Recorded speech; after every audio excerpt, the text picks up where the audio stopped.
Mr. Gates, when did you first become concerned about the competitive threat that Netscape posed to Microsoft?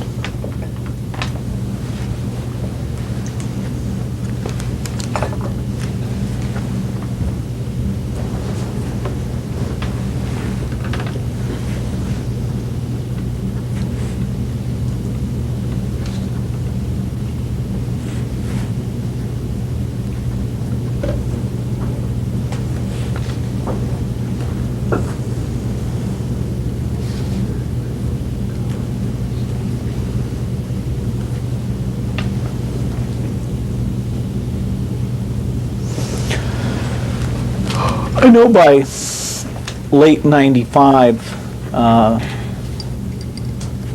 we were thinking of Netscape as one of our many competitors.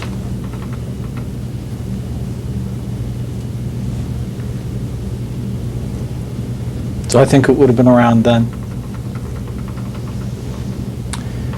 When did you first become concerned about the competitive threat that Java posed to Microsoft?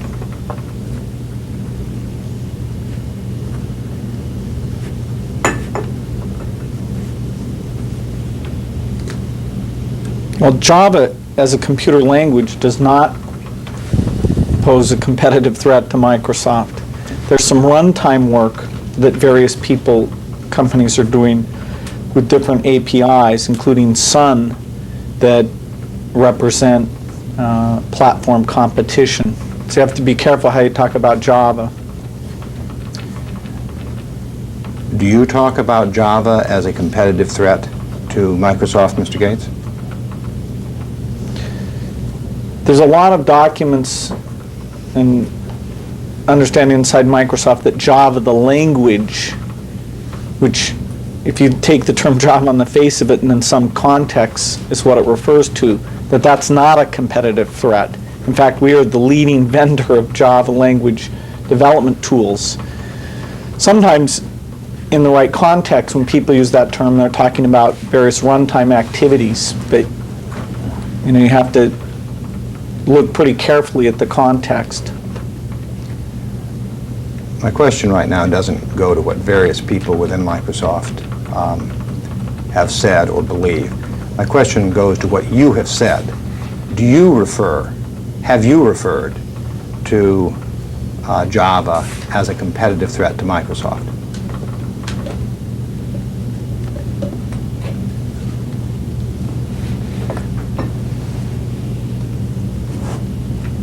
The Java runtime activities are a competitive threat to Microsoft.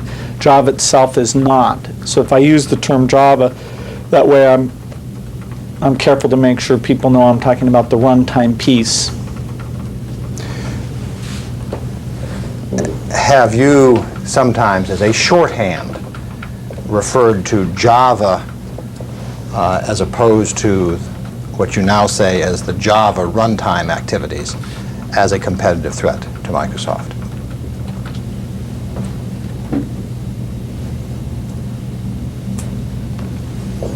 I may have if I made it clear what I meant.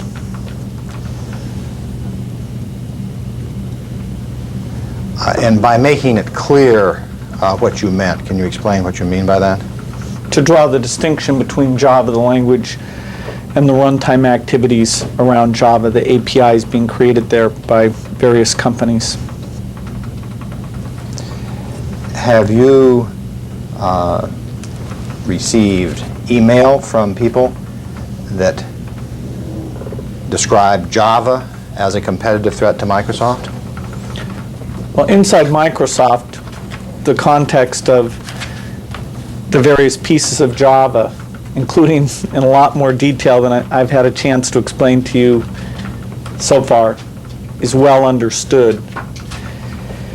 And so we use a lot of shorthands for a lot of things that confuse people who just look at the emails. Could I have the question read back, please? Have you received email from people that described Java as a competitive threat to Microsoft?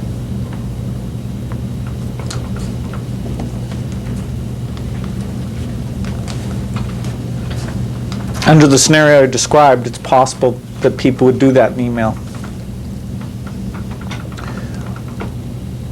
When you say under the scenario that I described, what scenario are you talking about? The scenario is people inside Microsoft who have an understanding of the various pieces of Java who are communicating with each other. My question is not what are the circumstances under which it is possible that that happened. My question is, have you received email from people in Microsoft that assert that Java is a competitive threat to Microsoft?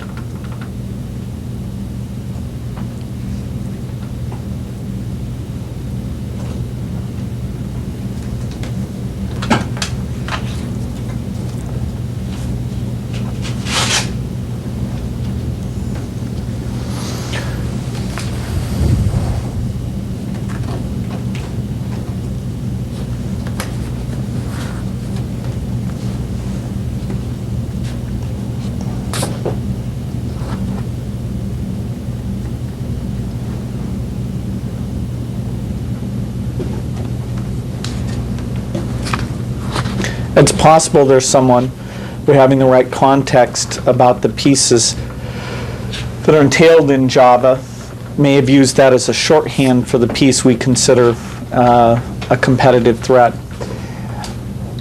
My question is not what is possible, but what you recall. If you don't recall ever receiving an email in which somebody from Microsoft asserted that Java was a competitive threat, that's an answer to my question. You can say yes, no, I don't recall, but I don't recall a specific piece of mail. I think there's a good chance that I've received mail where somebody used that kind of shorthand.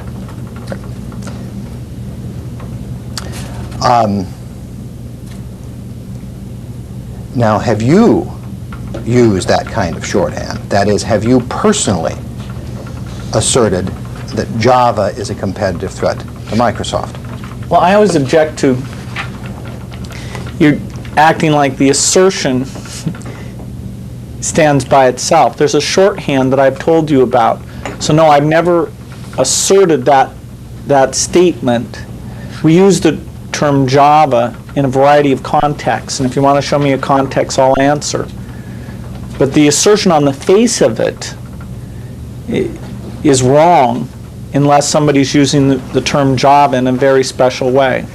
What I'm asking you, Mr. Gates, is whether you have used Java in what you describe as the very special way to refer as a shorthand to whatever it is that you believe constitutes a competitive threat to Microsoft. I don't remember a specific document where I did, but I think it's quite likely that with certain people I use that shorthand. Okay.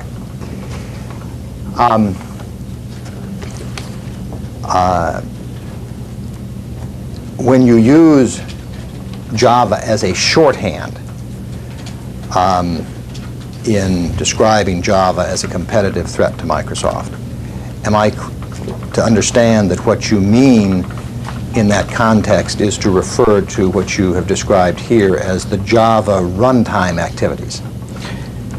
Yeah, if you want to get into what we mean by the shorthand, you'll have to show me a specific context, because sometimes it might mean EJB, sometimes it might just mean the VM, sometimes it might mean AWT, sometimes it might mean JFC.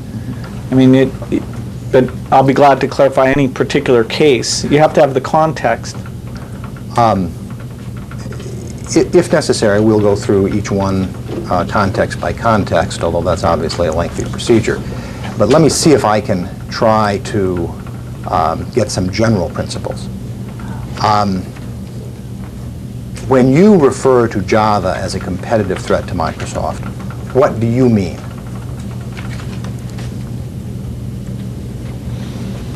I've told you it depends on the context. Okay. Why don't you list each of the different things that you mean when you describe Java as a competitive threat to Microsoft? I don't know what you mean. You're asking me to recall every context where I might have ever used that shorthand? Well, I'm asking you to tell me every context that you do recall. I've told you I don't recall any specific document where I've used the shorthand. I can give you several contexts where it's very likely that I have. If that's the best you can do, let's start with that. Well, there's the context of server middleware APIs, an EJB discussion, and people who write three-tier applications, what APIs are they likely to develop their applications against? And why does Java, in your view, represent a competitive threat to Microsoft with respect to server middleware or EJBs? Now, I've told you that Java itself is not the competitive threat. I'm telling you the thing that is the competitive threat. So when you rephrase it to say Java's the competitive threat, that's just the shorthand term. The competitive threat is the APIs in the EJB and the other middleware layers that people are putting together. Well, Mr. Gates,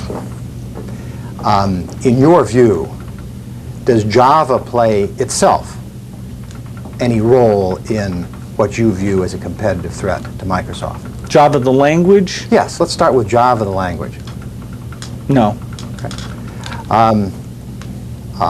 When you refer to Java as a competitive threat, why do you use the word Java as shorthand for what you now say doesn't relate to Java? I didn't say that. It certainly relates to Java. Java runtime relates to Java. I mean, give me a break. Mr. Gates,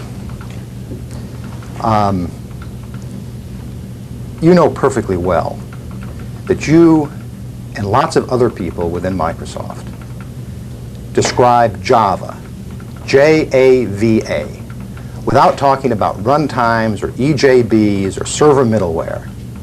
Java, J-A-V-A, as a competitive threat. You know that, don't you? I've told you that when we talk about the Java runtime threat, we often use Java as a shorthand for that.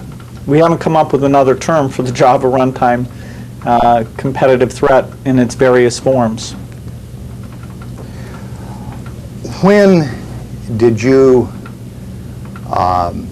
first become concerned about the Java runtime threat to Microsoft?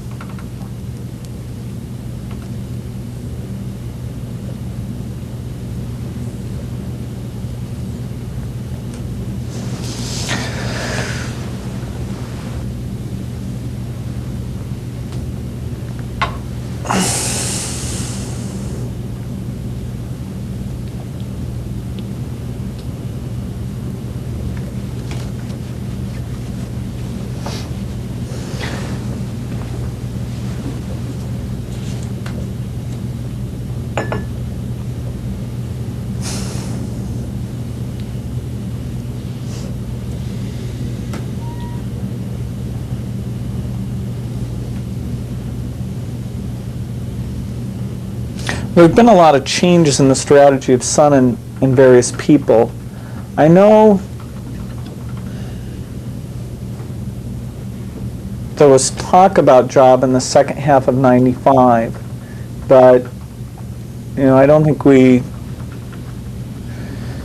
really understood what the various people around were doing.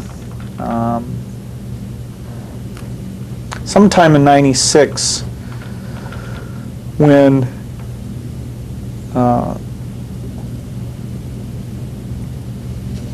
Sun was doing its promotion of writing applications strictly to the Java runtime, to their Java runtime, which is one of them. In fact, they have multiple. Then we would have looked at that as something we needed to understand and decide how it affected our strategy. My question is not when you decided you needed to look at Java to decide something.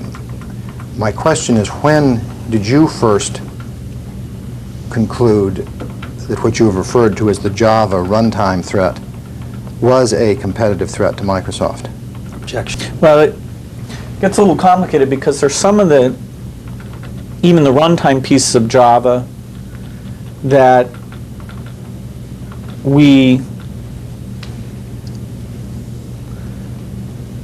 support, but there's some things that people are doing in those runtimes that we have a different approach. But that's all, you know, more recent in terms of understanding what our products are going to do.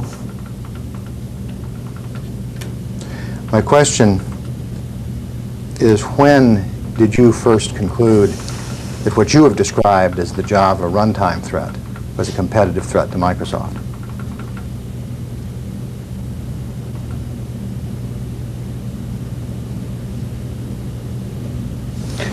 I think there was a lot of discussion about what to do with the Java and Java runtime things, and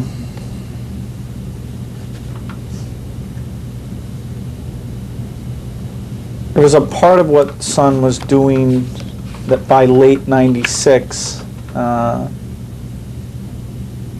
we had decided not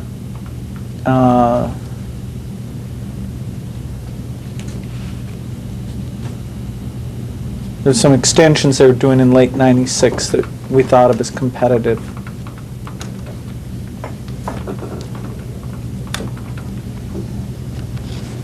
Do I understand that last answer to be that it would not have been until late 1996 that you considered what you have described as the Java runtime threat as a competitive threat to Microsoft?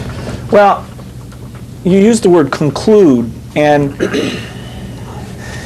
there's a long period of time where there's a lot of thinking about Java runtime inside Microsoft where people are going back and forth, and some people say, hey, this is fine, it's not competitive. Somebody would say, hey, maybe it is competitive. There's a lot of going back and forth. So when you use the term conclude, I assume you're talking about a point at which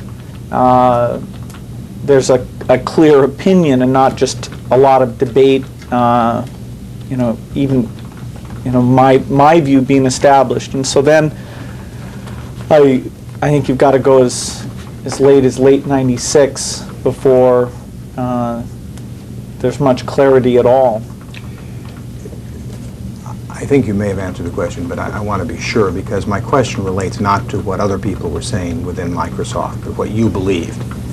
And what I'm trying to find out is when you, Bill Gates, first believed that what you have described as the Java runtime threat was a competitive threat to Microsoft.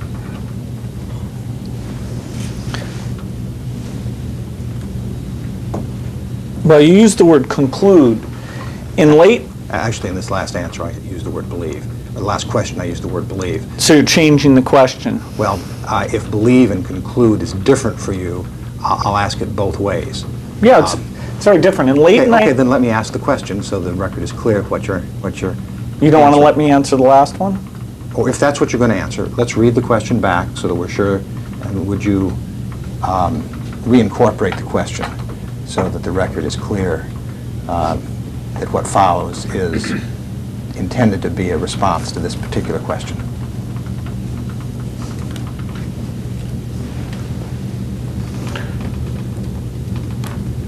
I think you may have answered the question, but I want to be sure because my question relates not to what other people were saying within Microsoft, but what you believed.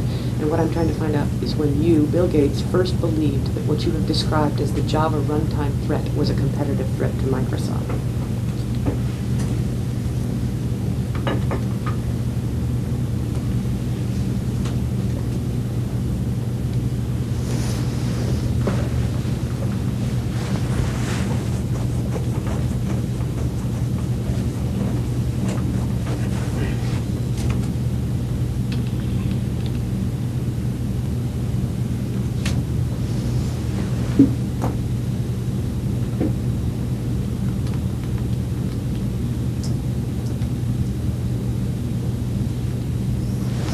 But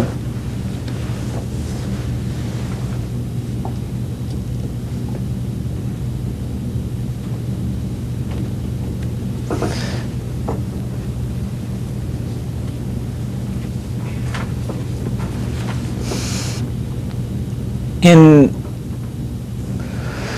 the first part of '96, I was getting a lot of different opinions about Java runtime and what Sun was doing and what we should do. I wouldn't say that I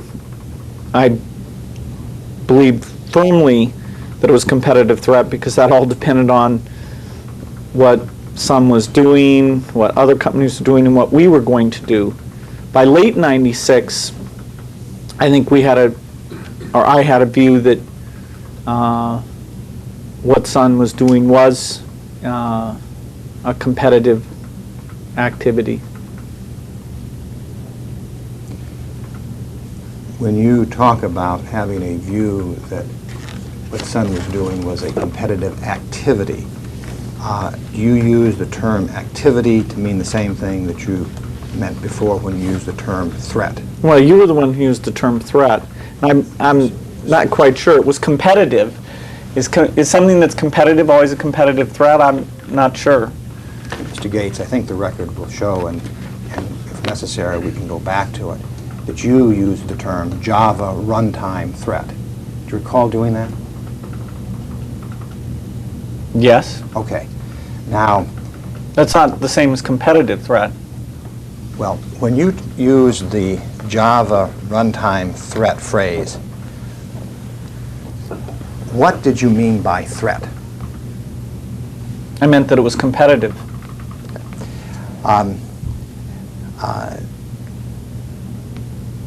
And so you were using, in that context, threat and competitive to mean the same thing? Yes. Okay. Now, using threat in the same sense that you were using it to mean competitive, I want to ask what you said was the different question from what you believed. When did you conclude that the Java runtime threat was a competitive threat to Microsoft? Well, by late '96, I thought of it as competitive. And when you use the word thought there, are you using it to mean what you have said you meant by believe, as well as what you said you meant by conclude?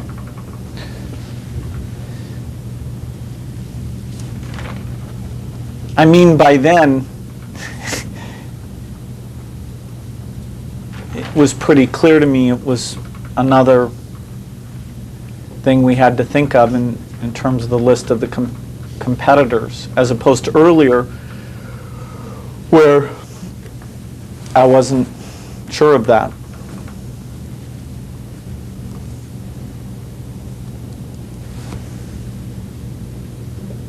What did you do to try to respond to what you have described as the Java runtime threat? The same thing we always do, just innovate in our products and use the customer feedback to delight them so that they choose to license our products. Did you do anything else to try to respond to what you describe as the Java runtime threat? Well, we try to understand from customers what they're doing and how our strategy might appeal versus someone else's strategy, and then go back and look at our strategy to see if we can make it better. Did you do anything else?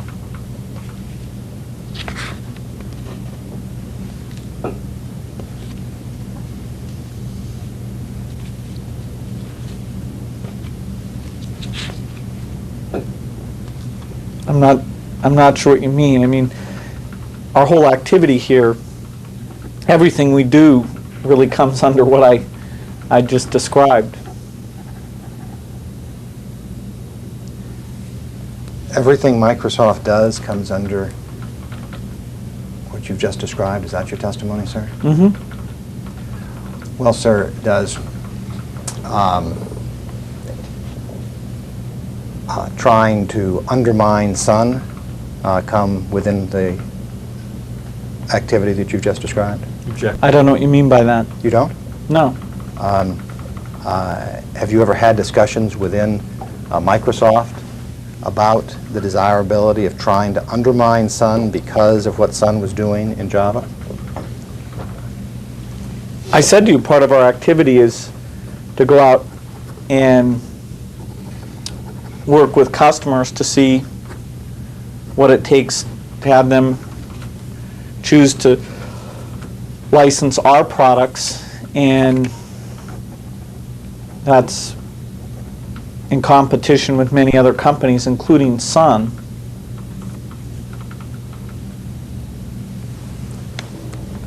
Would you read back the question, please? Have you ever had discussions within Microsoft about the desirability of trying to undermine Sun because of what Sun was doing in Java?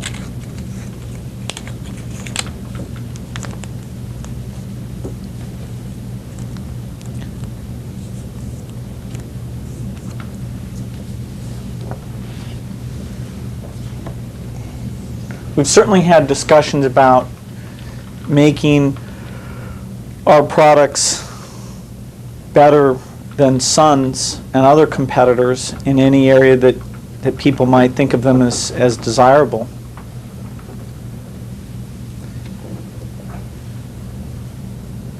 Would you read the question back, please? I answered that question. Would you read back the question and the answer?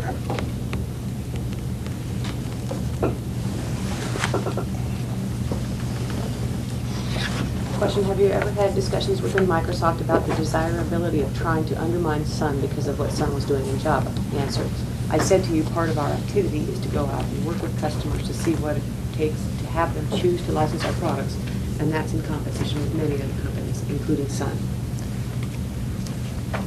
I'm not now talking about what you do in competition with other products or other companies.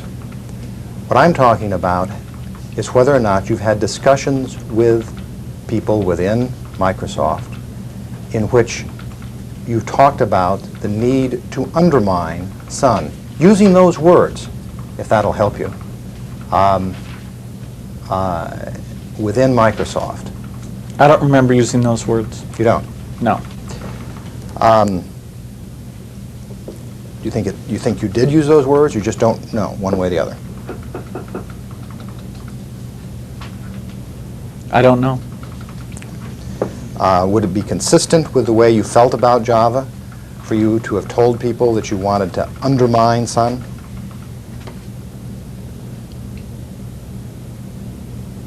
As I've said, anything about Java, you gotta show me a context before I can answer, because just the term Java itself can mean different things.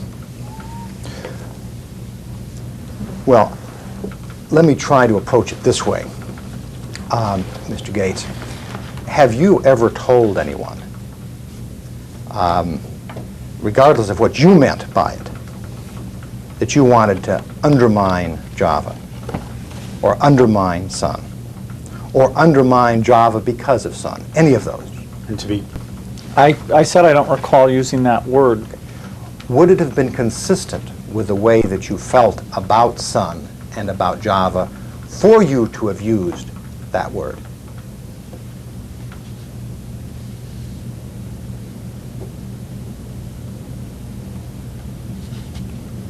And if you don't understand the question, I'll rephrase it.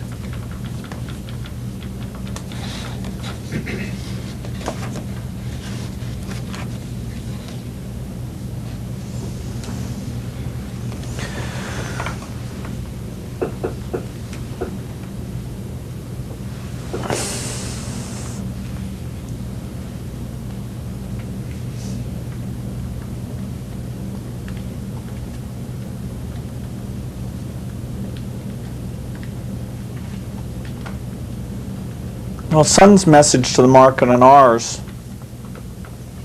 aren't the same. And so there is, as part of that competition, a desire to get people to understand our message and what we're providing versus their message and what they're providing. So in that sense,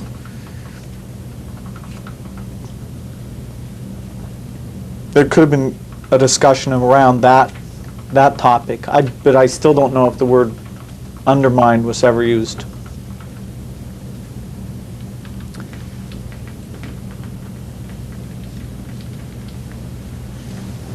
Did you have discussions with Apple that were directed towards attempting to reduce or eliminate competition, Mr. Gates? No.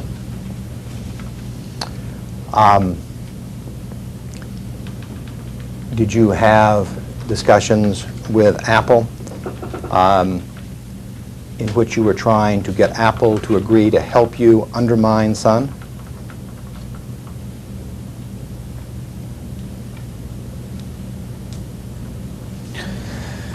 There was some discussion about what runtime APIs Apple would support, whether they would support some of ours or some of Sun's. I don't think I was involved in any discussions myself with Apple about that. Well, let me show you a document and try to probe what you mean by being involved. Let me give you a copy of a document that has been previously marked as Government Exhibit 365.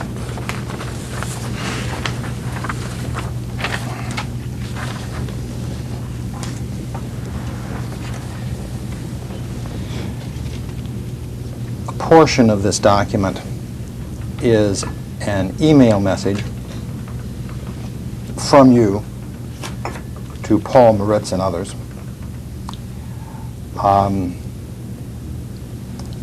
And the portion that I'm particularly interested in, and you can read as much of the 3-line email as you wish, is the last sentence, which reads, quote, "Do we have a clear plan on what we want Apple to do to undermine Sun?" Close quotes.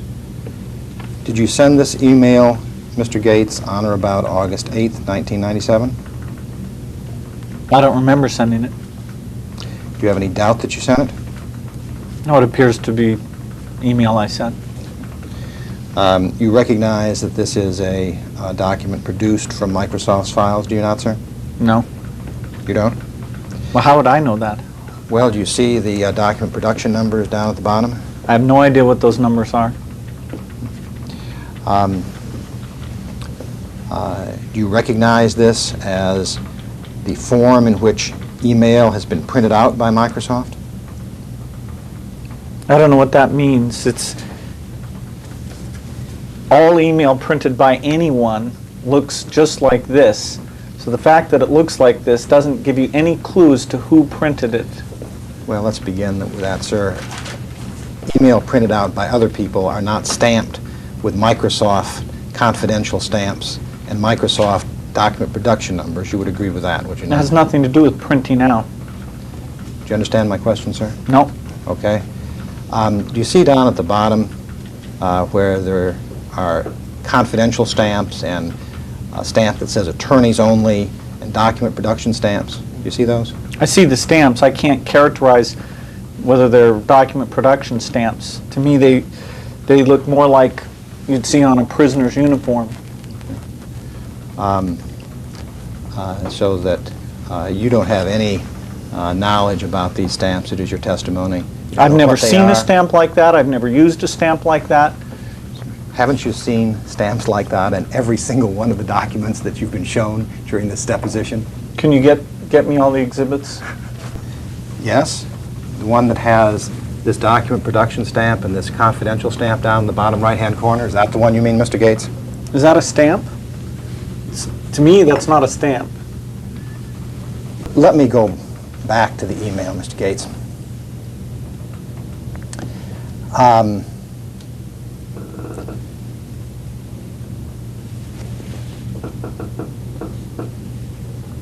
What did you mean when you asked Mr. Moritz whether or not quote, "We have a clear plan on what we want Apple to do to undermine Sun," close quote?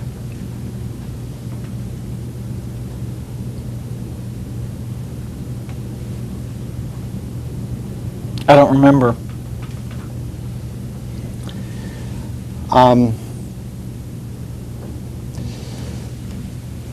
Did you personally participate in any conversations with Apple in 1997 or 1998? Of any kind? Let me be a little more specific. Did you participate in any conversations with Apple in 1997 or 1998 concerning what Apple would or would not do that would affect Microsoft competitively?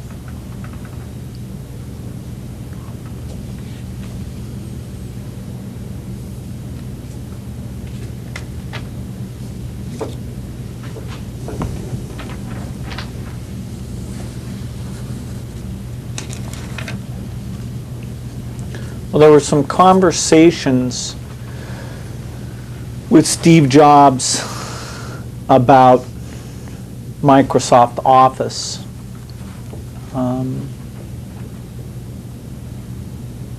And a relationship we formed around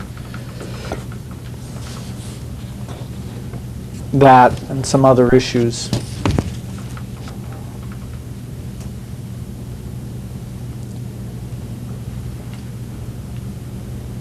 And did you participate in those conversations? I talked to Steve Jobs on the phone, I think, twice. And what was the nature of your conversations with Mr. Jobs? Well, Steve called me up and said that he'd become the CEO of Apple, sort of, and that Gil Amelio wasn't the CEO of Apple. And he raised the question of, was there some beneficial agreement that we could enter into, different than we'd been discussing with Gil. And it wasn't a very long call, but the conclusion was that Greg Maffei would go see Steve.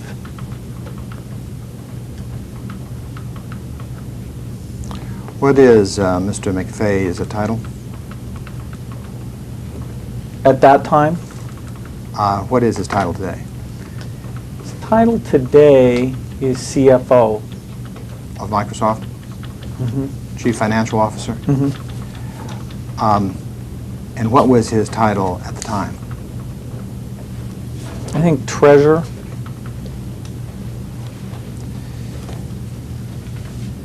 When did Mr. McFay go to talk to Mr. Jobs? I don't recall the date. Approximately. Sometime in '97.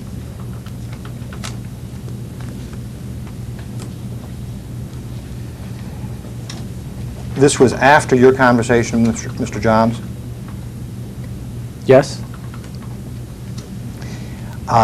Did you have any conversation with Mr. Jobs or anyone else at Apple after your 1997 conversation with Mr. Jobs?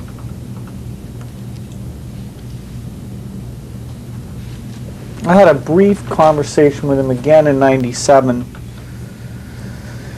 the night before a Macworld speech that he was giving, where I appeared as part of that speech, but it was about my role in his speech. I'm going to leave that aside. Well, it all relates to the agreement with Apple. Okay, then I won't leave it aside. What did you say to him, and what did he say to you about the agreement with Apple? I said, It's not signed yet. What are we going to do about this presentation if it doesn't get signed? And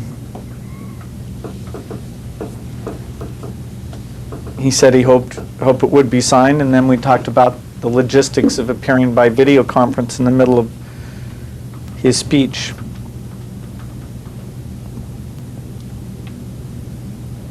Have you completed your answer? Yes.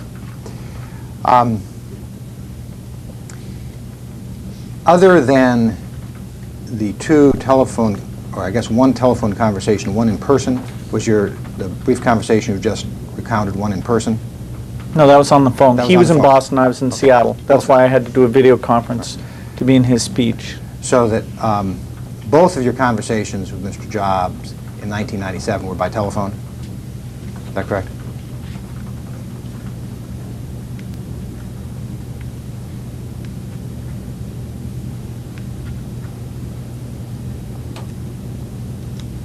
There may have also been some email between Steve and I.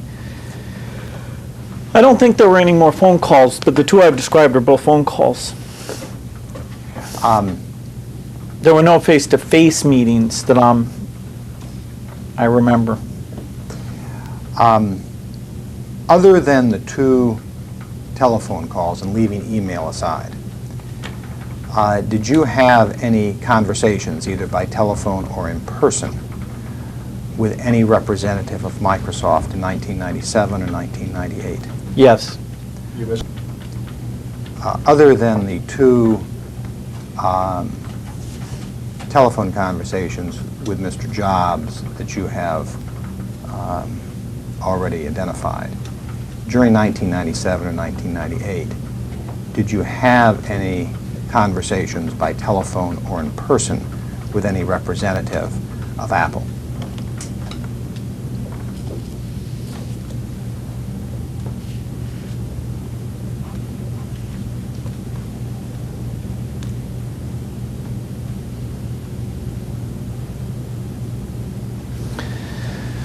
Trying to think when Heidi Roizen quit Apple.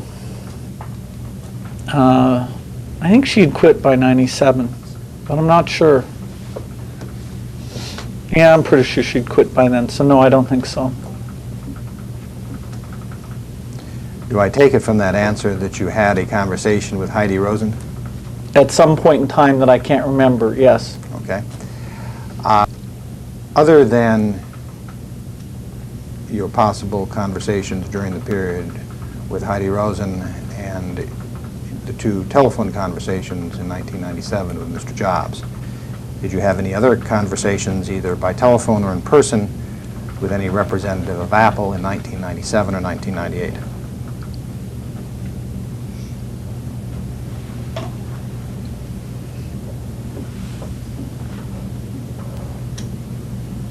No, I don't think so. To your knowledge, did any representative of Microsoft have any meetings or telephonic discussions Certainly. with any representatives of Apple Certainly. in 1998 concerning competitive issues? I don't know what you mean by competitive issues, but there's a ongoing contact with Apple. We're the largest developer of software for the Apple Macintosh, and so there's constant discussion with Apple. And as the largest developer of software for the Macintosh, is what you do important to Apple?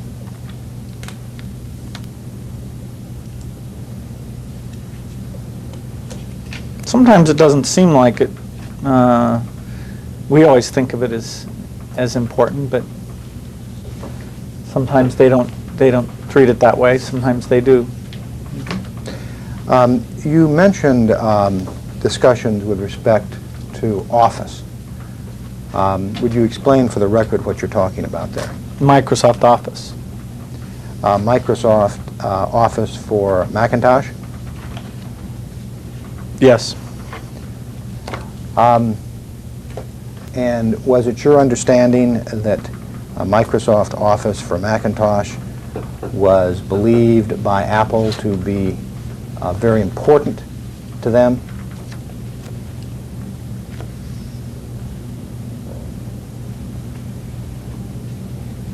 I really have a hard time testifying about the belief of a corporation. I really don't know what that means. Well, sir, in making the decision as to what you would ask of Apple, did you believe that what you were offering Apple with respect to Microsoft Office for Macintosh was important enough to Apple so that they ought to give you something for it? I have no idea what you're talking about when you say ask. Well, let me show you a document that has been previously marked as a Government Exhibit 366.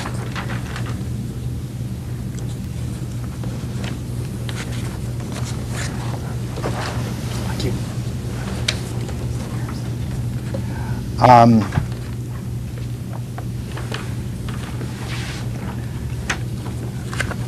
This is a document bearing Microsoft Document Production stamps MS98 0110952 through 53.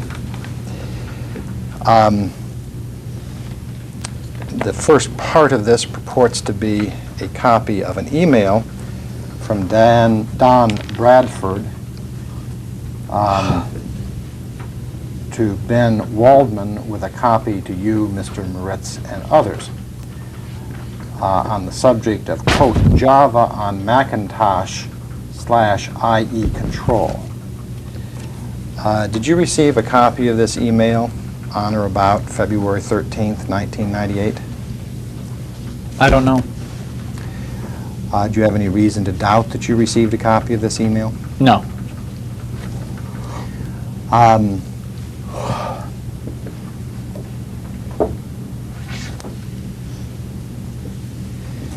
The first paragraph reads, quote, Apple wants to keep both Netscape and Microsoft developing browsers for Mac, believing if one drops out, the other will lose interest, and also not really wanting to pick up the development burden. Getting Apple to do anything that significantly, materially disadvantages Netscape will be tough. Do you agree that Apple should be meeting, it reads, do agree that Apple should be meeting the spirit of our cross-license agreement and that Mac Office is the perfect club to use on them? Do you have an understanding of what Mr. Bradford means when he refers to Mac Office as, quote, the perfect club to use on Apple, close quote? No.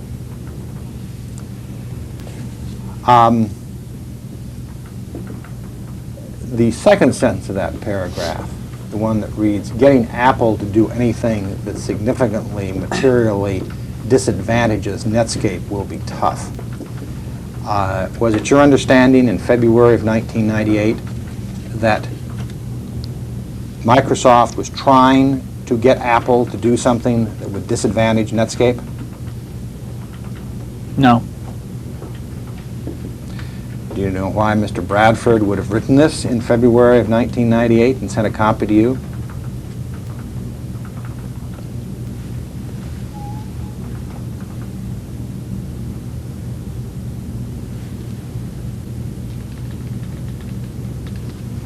I'm not sure. Did you ever say to Mr. Bradford, in words or in substance, in February of 1998 or thereafter, Mr. Bradford, you got it wrong. We're not out to significantly or materially disadvantage Netscape through Apple? No. Did you ever tell Mr. Bradford or anyone else in February 1998 or thereafter that they should not be trying to get Apple to do things that would significantly or materially disadvantage Netscape?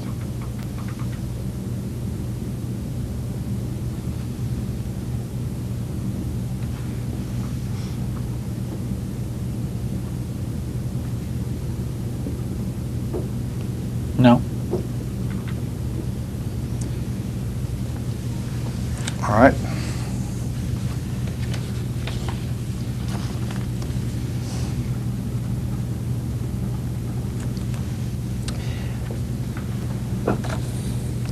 What was Mr. Bradford's position in February of 1998?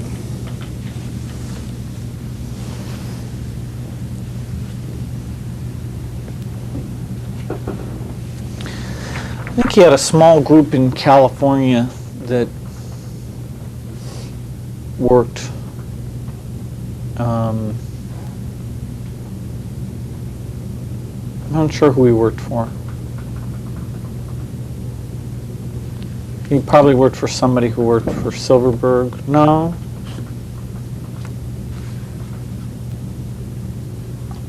No, I'm not sure who he worked for. Well, let's begin with what company he worked for. He clearly worked for Microsoft, correct, sir? That's right. And do you know what his title was? No.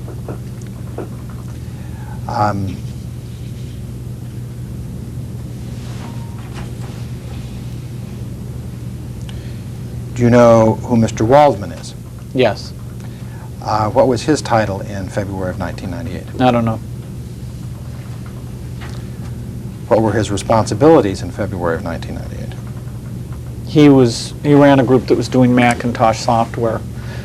Neither of these guys have a title like vice president, that I can say for sure. So they have a title like engineer or software engineer manager, but I don't know their title. They're not executives.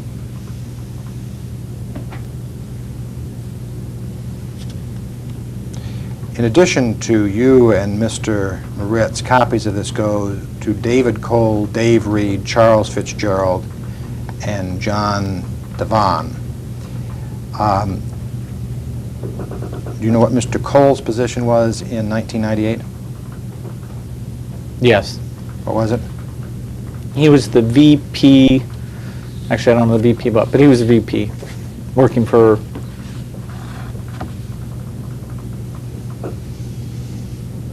I don't know if we'd reorganized by then. He was in Moritz's organization somewhere. What was Mr. Reed's position at that time? I have no familiarity with Mr. Reed. Do you have any familiarity with Mr. Fitzgerald and Mr. Devon? Yes. What were their positions? Charles Fitzgerald was in the evangelism group working for Todd Nielsen. Todd Nielsen. And Mr. Devon? Mr. Devon was managing the overall office development.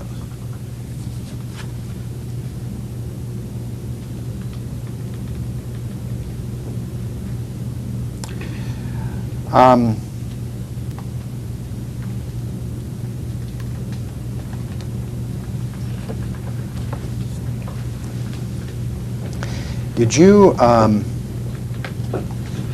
have any conversations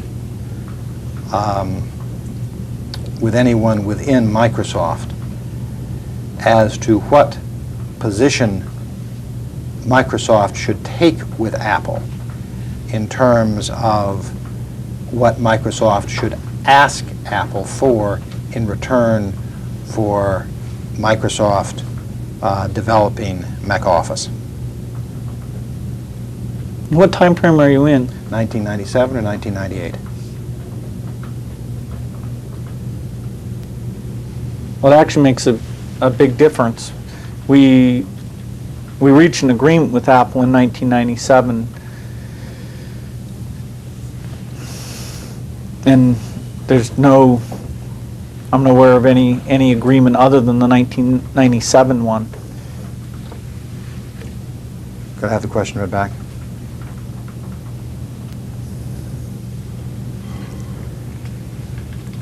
Did you have any conversations with anyone within Microsoft as to what position Microsoft should take with Apple in terms of what Microsoft should ask Apple for in return for Microsoft developing Mac Office?